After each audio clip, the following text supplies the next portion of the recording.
Ludovic Duquette, je suis directeur général adjoint Finances et Opérations du Centre financier aux entrepreneurs de Tunisie.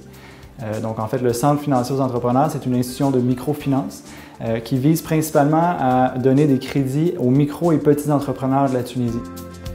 L'opportunité s'est présentée avec notre partenaire qui est Afrique-Invest en 2011 lorsque la nouvelle loi de microfinance a été adoptée.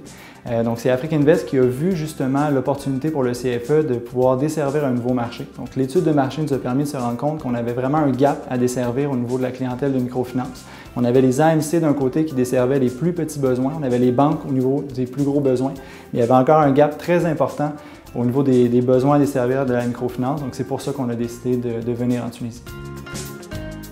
Notre objectif, c'est vraiment ça, on a remarqué en fait qu'il y avait un besoin au niveau des services financiers. Donc c'est pour ça que le CFE est ici. On est là vraiment pour desservir une strate de marché qui est un petit peu plus élevée en fait au niveau des besoins standards. On parle des besoins habituellement qui sont entre 10 000 et 20 000 dinars en termes de besoins de financement. Donc on a encore des acteurs dans la microfinance actuellement qui desservent du 5 000 dinars de prêt moyen habituellement. Le CFE se positionne sur un segment un peu plus élevé parce que c'est là que nous, on croit qu'on va avoir une valeur ajoutée au niveau de la création d'emplois, du développement économique de la Tunisie. Donc on s'est positionné vraiment dans un secteur qui n'est pas encore desservi non plus.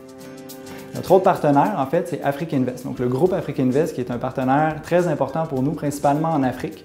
Afrique-Invest a été le promoteur avec Développement international Desjardins de nos 4 CFE en Afrique. Donc, on a eu en Zambie, la Tanzanie, l'Ouganda et la Tunisie est le 4e. On a aussi un autre CFE qui est au Panama actuellement. Donc, Afrique-Invest est un groupe financier, en fait, une société d'investissement qui est très, très renommée au niveau international, tant au niveau local aussi. Donc, c'est plus d'1 milliard d'actifs qui est sous gestion actuellement sous 14 fonds de gestion. Donc, c'est un partenaire qui est très important pour nous, pour les CFE, mais qui est aussi un allié important en Tunisie pour nous, pour le démarrage. Afrique-Invest n'est pas seulement un investisseur qui est patient, qui investit et qui attend. C'est un investisseur qui est participatif. Donc, on a des alliés importants qui s'assurent de faire un suivi qui est rigoureux, qui est pas trop lourd non plus, mais qui est vraiment en fait aidant. C'est vraiment en fait l'idée d'Afrique-Invest, c'est de trouver la bonne façon d'être un partenaire pour le développement de l'institution dans laquelle il a investi pour l'aider à croître. En fait, il y a 2 principaux défis que je peux voir. En fait, c'est les défis au niveau des ressources humaines et justement du cadre réglementaire. Donc, au niveau des ressources humaines, comme la microfinance, la loi, en fait, est une nouvelle loi qui a été adoptée en 2011.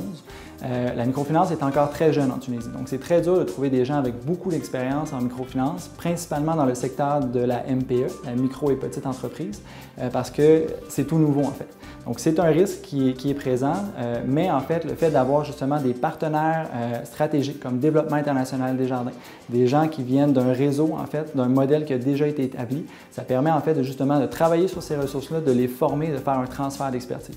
C'est un des objectifs du CFE. Le deuxième défi sur lequel qui est présenté en fait devant nous, c'est vraiment le cadre réglementaire. La législation nous permet actuellement de faire du crédit jusqu'à concurrence de 20 000 dinars. Donc éventuellement, ce cadre-là pourrait venir à évoluer pour permettre justement aux institutions de microfinance d'offrir une panoplie de services beaucoup plus large pour les clients, puis justement assurer une inclusion financière totale de l'ensemble des gens en Tunisie. La disponibilité des fonds est vraiment une des contraintes principales. En dehors justement des ressources humaines et justement du cadre réglementaire, la disponibilité des fonds est vraiment un des enjeux importants. Il y a un manque de liquidité actuellement sur le marché en Tunisie, ce qui force en fait les institutions de microfinance à se financer principalement sur le marché international. Les coûts sont beaucoup plus élevés de par la couverture de risque de change, ce qui rend en fait plus complexe la tarification des produits pour les clients. Donc le fait de se financer à des coûts plus élevés à l'international vient, de par le fait même, en fait, impacter le coût des produits pour notre clientèle.